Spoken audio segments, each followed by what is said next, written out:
Hi, my name is Eliza, and I've always wanted to be a successful author, just like my dad. But I never thought this dream would turn my life upside down and make me question everything. The thing is, my dad hated it when I wrote stories. Every time I wrote something and showed it to him, he'd rip it up and say it was horrible. "Do something else, you idiot! You couldn't write a decent story to save your life," he said to me once. However, my teachers thought my stories were great, so I decided to find out what Dad's agent would say. I snuck onto his computer and secretly emailed my story to his agent. The agent loved it. I was thrilled, but there was one small problem. I had emailed him pretending to be my dad. The agent asked my father to come by and do an official pitch for the story on Monday. I was in trouble now. There was no way I could tell my dad what I'd done without him getting really mad. So I decided to keep it a secret from my dad. I went over to his agent's office and made the pitch. I told him that my dad was ill, and he'd sent me instead. The agent wanted to make a whole series out of my story. But just as I was leaving, he said, "Tell your dad to come sign the contract tomorrow." Then he closed the door in my face. I was terrified. How was I ever going to tell my dad the truth? But I didn't have to. When I got home that day, Dad was already waiting for me in the living room, and he looked mad. "I told you not to try writing," he growled at me. I asked why he thought I was a horrible writer when his agent clearly loved my work. He said he didn't have to explain anything to me and dragged me to my room. He snatched my computer and laptop and walked out of the room. "I never want to see you write again," he said, and locked me inside. I banged and banged at the door, but Dad wouldn't open it. He said he wouldn't let me out until I promised not to write again. After 5 days, I agreed. He made me sign a piece of paper that said I would never write a book, and if I did, he would claim it as his. What? I was furious, but I had no other option. At least I could go back to school now. One day when I was looking for a book in the library, I bumped into someone. Our hands touched, and I felt electricity through my whole body. He said his name was Felix, and from the way he kept looking at me, I thought he liked me too. Within a few weeks, Felix and I were hanging out all the time. I even showed him some of my stories and told him about my horrible dad. He looked like he felt so bad for me and said he'd help me however he could. I was so happy. So what if my dad was a monster? At least one person in my life loved me. A few months passed. I spent all my free time with Felix and avoided Dad as much as I could. I didn't know what was going to happen. I was passing the local bookstore where a new book was being launched. I decided to peek in and was left shocked by the book I saw. It was the same one I had written and pitched, but it had been published under my dad's name. I rushed home to confront my dad, but he wasn't there. I called Felix, and he came over immediately. I told him what had happened, and he suggested that we wait for my dad to come home. But he didn't. Not that day, not the day after. Not even after a week. I tried calling him, but no luck. Felix said he thought Dad had run away with my money. I asked him if I should call the police or the agency, but he said that since I was only 17, calling them would be useless.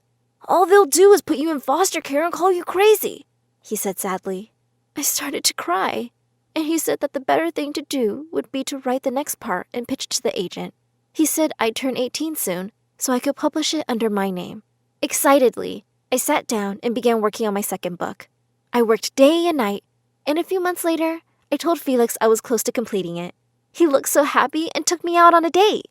When we got back, though, what I saw left me in tears. Someone had trashed the house. My computer was gone, too. That meant my story was gone. I was devastated. If Felix hadn't been around to help me, I'd have been traumatized. But he told me it was okay and that I could always write other stories.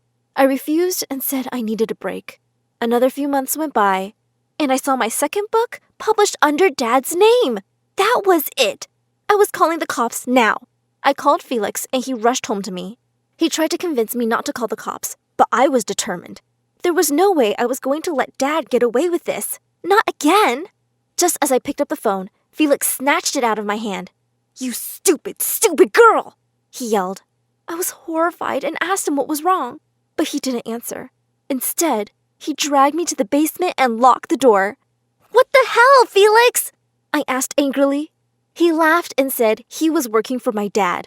He said my dad had hired him to make sure I didn't try publishing any stories in my own name. Once he found the transcript of your first book, he had it published, and my job was to make sure you didn't try anything on your own again, Felix said. He said he was the one who had organized having the house trashed and getting my computer stolen. It was so easy to trick you because you're so stupid. Then he said that I had to write more novels for my dad to sell. And if I don't, I challenged him. He laughed and said he wouldn't give me any food. It's not like anyone will notice you're missing. He'd stolen my phone and laptop, and I couldn't reach out to anyone. I begged him to let me out, but he drowned out my screams with loud music. Hunger came quickly, and I had no choice but to write the book. This would be the last in the series. For weeks, I lived in the basement, writing for Felix and my dad. Then, I had an idea that was sure to get me out. I had known Dad's agent since I was a kid. I knew if I left the right hints in the manuscript, he could probably find me.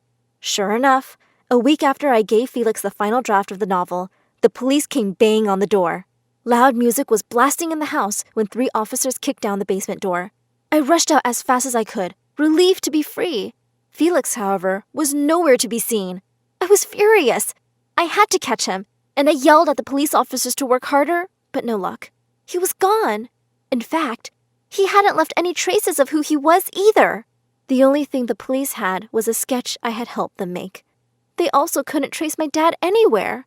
As upset as I was also glad that they were gone from my life, and I could go back to being normal. But boy, was I wrong. Once they found out what Dad had done, the publishing agency gave me all the money, and since I was still a year from being 18, I was made to go and live with a distant aunt. She seemed very eager to have me. When I went to live with her, I was very nervous at first, but to my surprise, she was very welcoming. She would even make me cookies and soup and whatnot, and was always feeding me. She also kept bad-mouthing my dad. One day, my aunt said, "You know, kiddo, I think you deserve a vacation." And she insisted on taking me to a family lodge in the woods. I had a seemingly endless amount of money now, so I guessed we could go. The minute I said yes, my aunt packed everything and put me in the car. "You really are psyched about this vacation, aren't you?" I joked to her, and she simply smiled as she drove us away. A few hours later, we ended up in a very strange and creepy-looking meadow. It was surrounded by huge trees and had no real trail. I checked my phone and realized there was no signal either. I was so freaked out. I asked her about it, and she said, "It'll be a true nature experience." But I had a feeling something was wrong. Later that day, after dinner, I started to feel woozy. When I woke up, I found myself tied to a chair. "Not again!" I thought angrily. I demanded my aunt let me go, and she began to laugh. She said she wasn't my real aunt. My real aunt was a homeless addict who she had let stay at her place. But my real aunt had tricked her and run away with her husband. This woman had traced my aunt for years and had found me instead. "Somebody had to pay for the loss and suffering I faced." She started to cry. I was so mad. Why was I constantly around psychos? I asked her exactly what she wanted from me.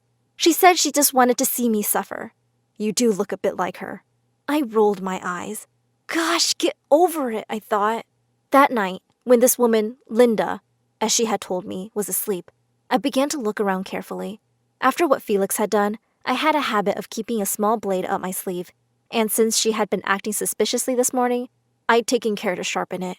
I carefully slipped it out of my sleeve and cut the rope that bound my hands.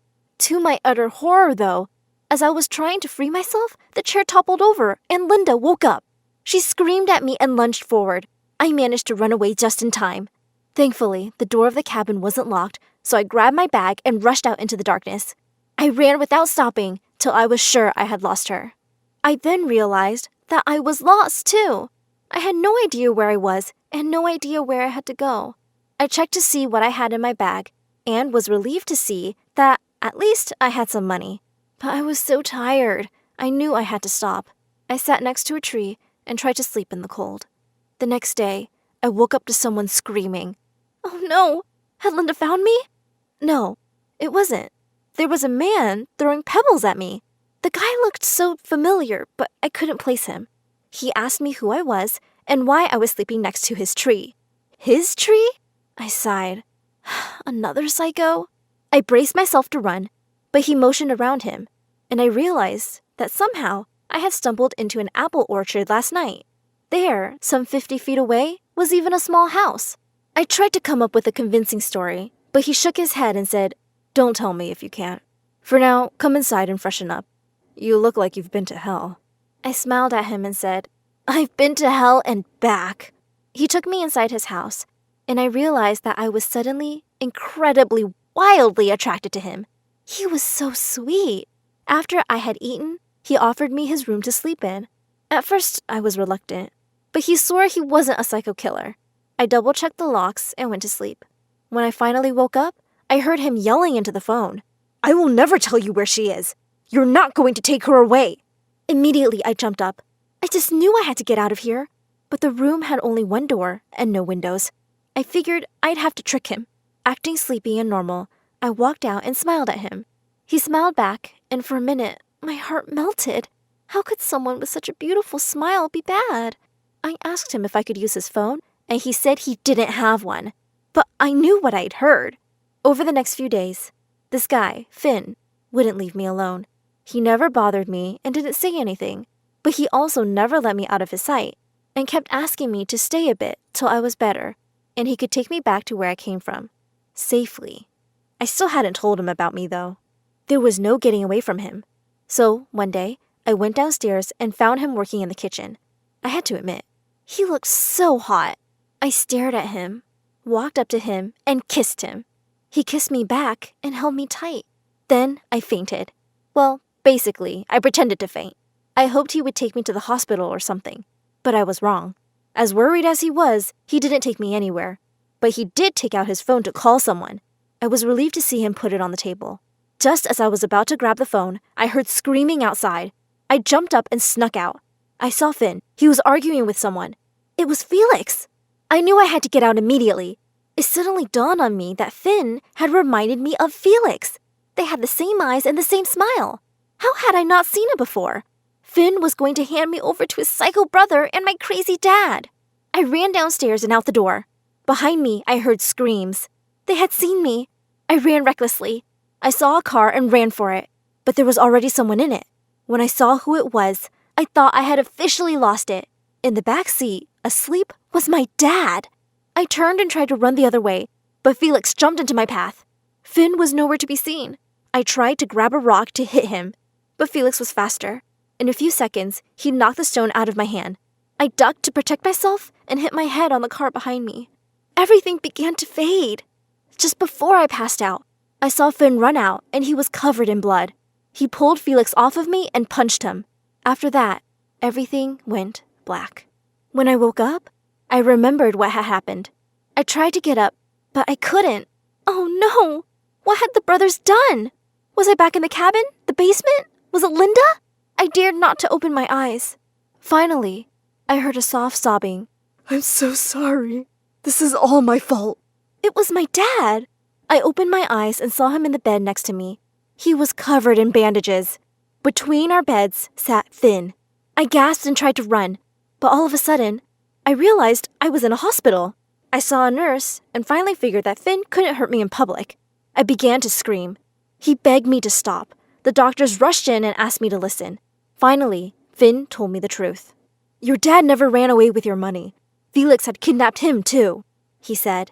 I was shocked. Finn continued that he and Felix were definitely brothers, but Felix was crazy. Felix was a fan of Dad's work. When he found out about Dad stealing my work, he made a crazy plan to make it look like Dad was behind stealing my work so I wouldn't look for him. When I found out, I tried to stop him, but he wouldn't listen, so I moved to the family farm, where I saw you. "I just knew I had to keep you safe," he said.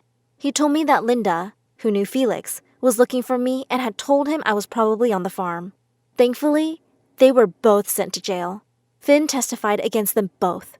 It's been 5 years, and Finn and I are set to marry. For our honeymoon, we'll go to a small apple orchard his family owns.